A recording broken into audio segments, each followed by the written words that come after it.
and a couple new players at the table. Um, I believe there's a couple more hands there, somewhat interesting here.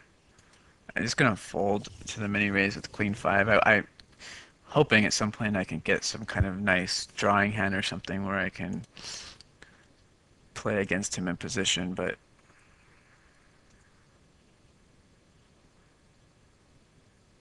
just gonna fold to 6-4. I don't know anything about this player.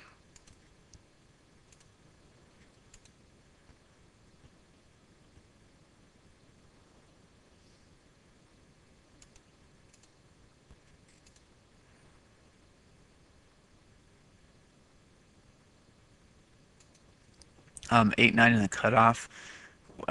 With these guys behind me, having plenty, that's fine to open raise.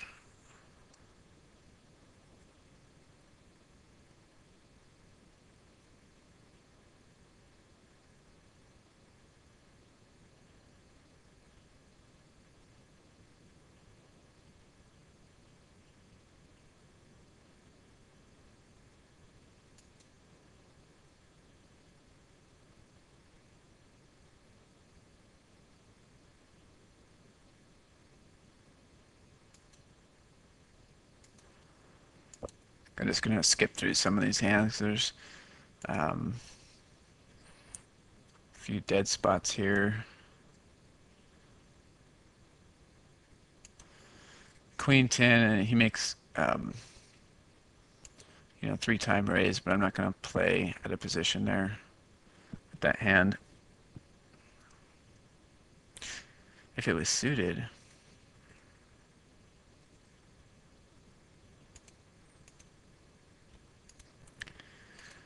let's see.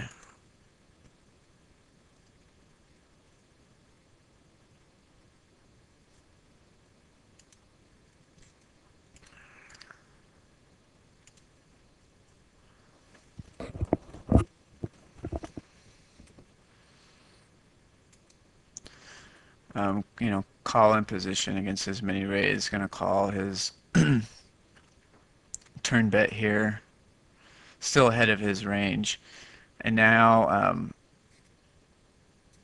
this is close to the size bet. I mean, I don't know exactly what he puts me on. Obviously, I've called a few different bets, so I probably have some kind of hand that I can call.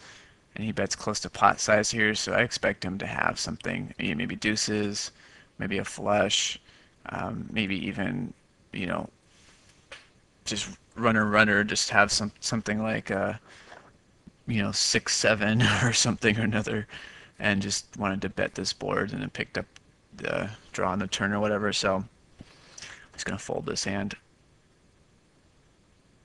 I think at least he would, to be honest, I really don't know like 100% how and what range he's able to put me on, or what he's really thinking.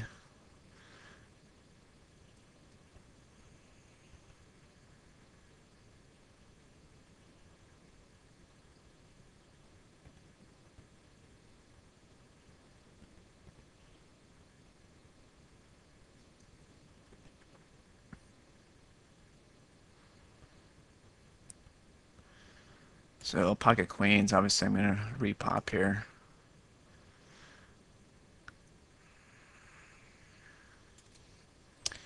Um, Ace high board, I like to check through just so I can get some value, or maybe get him to bluff into me on the turn. Sometimes I bet there, sometimes I check. Um, but I want to see if I can squeeze some kind of value.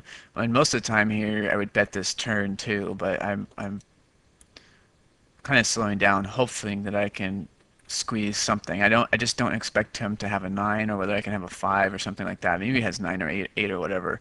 So now I'm just going to make a small value bet here, about a little under half pot, and he calls and he shows 9-10. So I probably, in retrospect, you could bet that turn a little bit. I think if he's checking to me twice there, I probably am good and have the best hand. I could probably squeeze a tiny bit more value in that spot.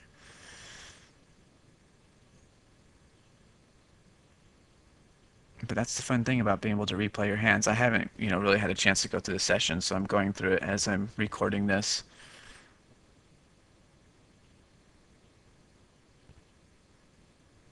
It's definitely something I highly recommend doing always, is using, some kind of utility or tool where you can say ace king against straight draw.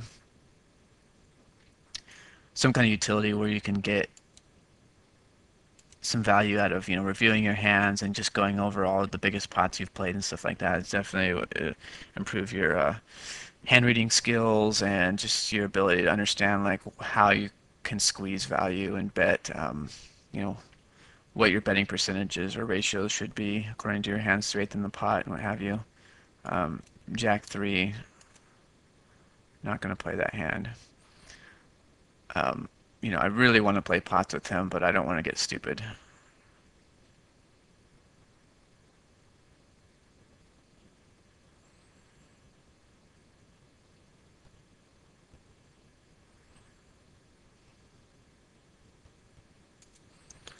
And I think that might be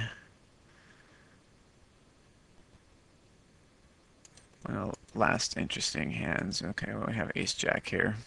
So I think that's about ready to end this session.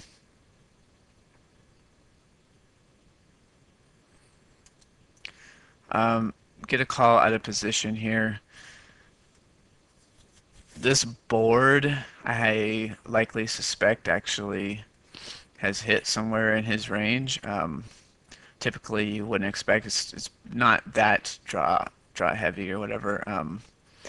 Obviously some straight draw stuff, but I like just to burn the free card here. I'm not too sure what his flat calling range is out of position yet. He makes near a pot size bet after I check behind here. And sometimes I would do this with, um, some kind of marginal overpair hands or whatever, but um, I'm gonna dump this hand. I have no hand, no draw really per se.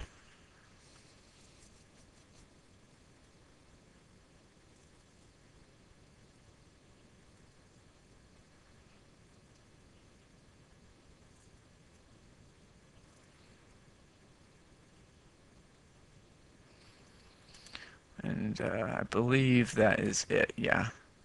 So,